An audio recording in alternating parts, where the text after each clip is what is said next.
Welcome back after the break. और बहुत ही इंफॉर्मेटिव और इम्पॉर्टेंट सेगमेंट हमारा है जिसमें हम बात करेंगे आज के हुकूमत एक अहम सदारती ऑर्डिनेंस के जरिए टैक्स के हवाले से कवानीन में तरमीम की तैयारी कर रही है, जिसका मकसद ज़्यादा से ज़्यादा ताजरों को टैक्स के दायरे में लाना है। इस ऑर्डिनेंस के तहत तमाम दरामद कुनंदगान और मैन्युफैक्चरर्स और उन पर यह लाजिम होगा कि वो अपनी मसनूआत सिर्फ रजिस्टर्ड सारफीन को फ़रोख्त करें।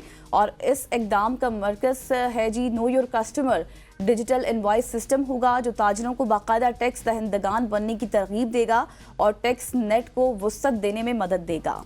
बिल्कुल ऐसे है। इसी हवाले से हमारे साथ मौजूद हैं, कोऑर्डिनेटर हैं ताजर दोस्त स्कीम के जनाब नईम मीर साहब all the way from Lahore. Naeem साहब आपको खुशामदीद कहते हैं, thank you so much for joining us. सबसे पहला सवाल तो मेरा यही होगा कि टैक्स नेट की बात की जाए, नो योर कस्टमर्स की बात की जाए या फिर ताजर दोस्त स्कीम की बात की जाए, तो ये स्कीम का मकसद क्या है? और एक तो आप टैक्स ले रहे हैं, दूसरा ये ताजिर दोस्त टैक्स है, ये समझाइएगा हमें प्लीज। देखें, बात ये है कि टैक्स लेना रियासत की मजबूरी भी है और रियासत का इस्तेहकाक भी है, क्योंकि रियासत ने अपने नज़्म व नस्क को चलाना है तो वो टैक्सों ही से रियासत ने चलना है।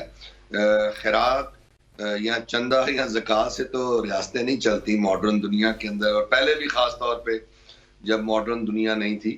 तो मैं ये समझता हूँ कि हमारे मुल्क के अंदर चूंकि टैक्स को देने का रवाज नहीं है और हमारे यहाँ टैक्सेबल जो आमदन है उसको छुपाने का रवाज है, ये आम रवाज है।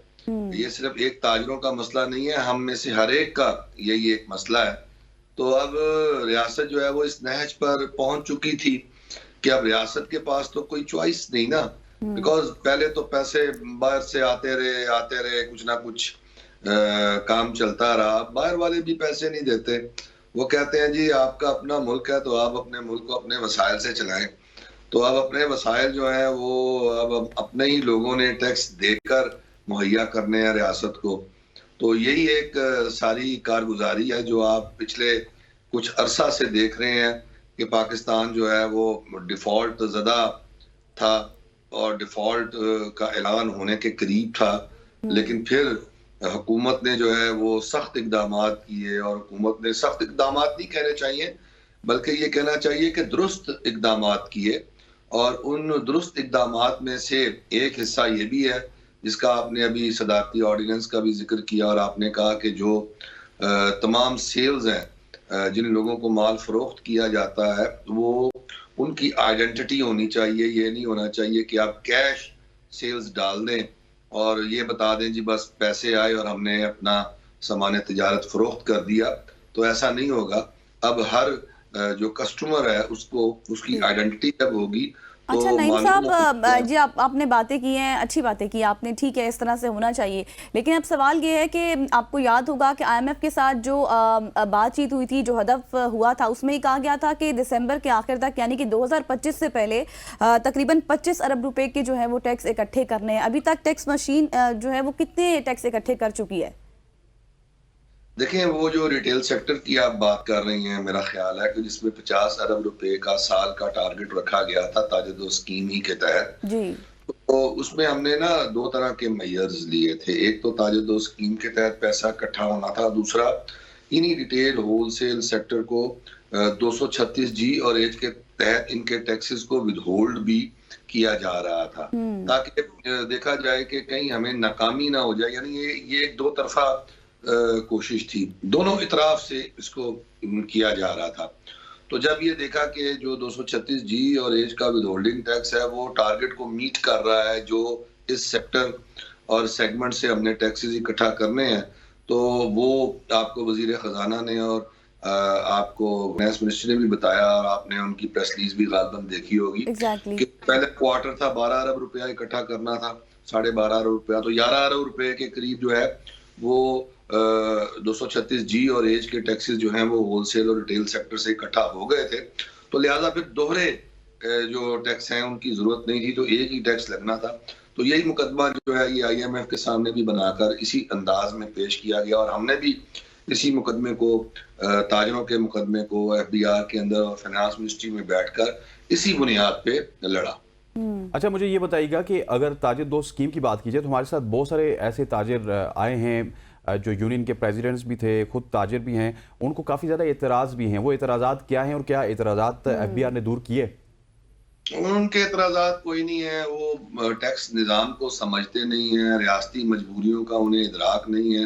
वो जस्ट सियासत करते हैं, उनका काम है बस एक ब्रेकिंग न्यूज़ चल जाएगी आपके प्रोग्राम में आकर, वो जो है वो बस रोना धोना और मर गए, लुट गए और बर्बाद हो गए, जुल्म हो गया, ज्यादती होगी। वो एक रटी रटाई टेपे हैं, उनको किसी चीज की कोई समझ बूझ नहीं है उन ताजरान। लेकिन मीर साहब, अगर उनको समझ नहीं है टैक्स के हवाले से, टैक्स निज़ाम की, तो इनके समझाने के लिए, ज़ाहिर है ये एक बड़ा इशू है, तो समझाने के लिए कोई इकदाम उठाए गए हैं या फिर उनको इस तरफ राग़िब करने के लिए कुछ किया गया?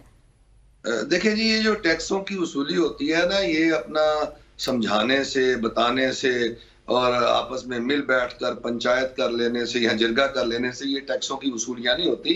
टैक्स का निजाम आदिलाना, मुनसिफाना होना चाहिए, किसी के साथ जुल्म ज्यादती ना हो। और टैक्स जो होता है वो रियासत को लेना ही पड़ता है। सिर्फ पाकिस्तान का ये हाल नहीं है, पूरी दुनिया का यही हाल है। टैक्स जो है अपनी मर्जी, रजामंदी से, खुशी से, ख्वाहिश से कोई अदा नहीं करता। लेकिन नईम साहब, यहाँ पे एक पॉइंट ये भी बनता है, सॉरी टू कट यू, कि टैक्स अगर आप लेते हैं FBR वाले, तो उसके बदले में हुकूमत को बहुत सारे काम करने पड़ते हैं। लेकिन अनफॉर्चुनेटली हम देखा है कि हुकूमत उस तरह से काम डिलीवर नहीं करती है। फिर टैक्स देने वाला क्यों इनकरेज होगा कि वो गवर्नमेंट को टैक्स दे? जी बिल्कुल, आप ये भी ठीक कह रहे हैं, लेकिन आपको ये समझना चाहिए कि हमारा टैक्स टू GDP का जो रेशो आता है वो तकरीबन 9% के करीब आता है। और जिस मॉडर्न दुनिया की आप बात करते हैं, जहाँ सहूलतें हैं, जहाँ लोगों को रिटर्न किया जाता है टैक्स जो है वो मुख्तलिफ प्रिविलेजेस की सूरत में, तो वहाँ पर टैक्स टू GDP जो है वो तकरीबन 40%। अगर इंग्लिस्तान की मिसाल ले ली जाए, अमेरिका की ले ली जाए, वहाँ 27-28%। तो जिस दिन आपका टैक्स टू GDP जो है वो 15-16% के करीब हो गया और हमारे अमीर लोगों ने अपने हिस्से के पूरे टैक्स देने शुरू कर दिए, मालदार लोगों ने टैक्स देने शुरू कर दिए, तो आप देखेंगे कि वो वक्त भी आएगा कि फिर आपको ये सवाल करने की जरूरत महसूस नहीं होगी। ठीक। अच्छा मीर साहब, ये भी बताएं कि जिन ममालिक का अभी आप जिक्र कर रहे हैं कि वहाँ पर ये टैक्स वगैरह लिए जाते हैं, अगर उनसे फॉर एग्जांपल 40% अगर वहाँ से टैक्स लिया जाता है, तो फिर उनको इन रिटर्न हुकूमत की तरफ से भी कुछ ना कुछ दिया जाता है, कोई बेनिफिट होता है? जैसे अभी हमने देखा यहाँ पर बहुत से तहफ़्फ़ुज़ात है ताजरों को हमेशा से, सिर्फ इस एरा में नहीं, हमने माजी में भी देखा जब ये पॉलिसी इंट्रोड्यूस कराई गई तो जो है वो एहतजाज हुआ और FBR ने कहा कि ताजिर दोस्त स्कीम जो है वो किसी सूरत भी हम वापस नहीं लेंगे। तो इस हवाले से आप नहीं समझते कि उनको इस तरफ लाने के लिए कुछ जो है इनिशिएटिव लेने चाहिए? देखें, बात यह है कि डायलॉग का रास्ता तो किसी सूरत बंद नहीं होना चाहिए, बातचीत तो होनी चाहिए और बातचीत होनी चाहिए इस अंदाज में कि वो तामीरी हो। लेकिन बदकिस्मती ये है कि हमारे यहाँ हर काम में सियासत आ जाती है और हमने तो बारहा कहा कि मईशत पर सियासत नहीं होनी चाहिए, बल्कि वो लोग जो एहतजाज कर रहे थे वो खुद मईशत पर ही सियासत कर रहे थे। आप देख लें कि एक सियासी जमात भी एहतजाज के अंदर कूद पड़ी जबकि उनका कोई काम नहीं था ताजरों के टैक्स मैटर से। तो आप थोड़ा सा इसको इस अंदाज में भी देखें कि इसमें सियासत भी हो रही होती है और पॉलिटिकल इन्फ्लुएंस ताजरों के लीडर होते हैं जो सूरत हाल को खराब करते हैं, एक्सप्लॉइट करते हैं और वो समझने समझाने की नौबत नहीं आती, बल्कि वो लड़ाई झगड़ा और मार धाड़ में सूरत हाल जो है उसका दो चार हो जाते हैं। लेकिन मसला ये है कि देखें, बात यह है कि अब कोई भी मुकद्दस गाय नहीं है, ये बात आपको समझ लेनी चाहिए। रियासत ने इसका फैसला कर लिया है। आप सुनती थी कि जी ज़राअत पर जो है वो टैक्स नहीं है, ज़री इनकम्स पे टैक्स नहीं है, तो आपने देख लिया कि अब तमाम सूबे जो है इस हवाले से भी कानून साजी कर रहे हैं, बल्कि कर चुके हैं। और जनवरी से ऑनवर्ड्स अगर ज़री इनकम्स पर जो है वो नॉर्मल रजीम के तहत टैक्स दिया जाएगा तो ताजिर बरादरी या रिटेल सेक्टर या होलसेल सेक्टर जो टैक्स नेट के अंदर अपना ड्यू शेयर अगर अदा नहीं कर रहा तो उनको तो फिर लाजिम है कि उन्हें देना पड़ेगा ना। तो अब ये एक जहन साजी है जो आपके मीडिया के जरिए भी हो रही है। अभी बातचीत हम कर रहे हैं तो लोग सुन रहे हैं, तो अभी इसी को हम लेके आगे निकल रहे हैं, आगाही दे रहे हैं। तो ये उसी कैंपेन का ही हिस्सा है, बातचीत करने का ये भी एक अंदाज है, बात पहुंचाने का बजरिया मीडिया। तो ये चीजें तो चल रही हैं साथ साथ, लेकिन ये है कि टैक्स देना होगा।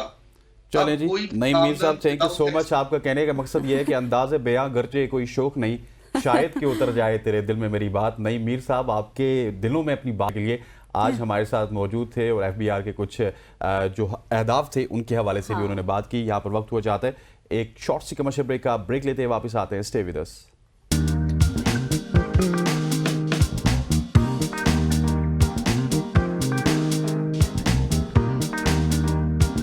हैं।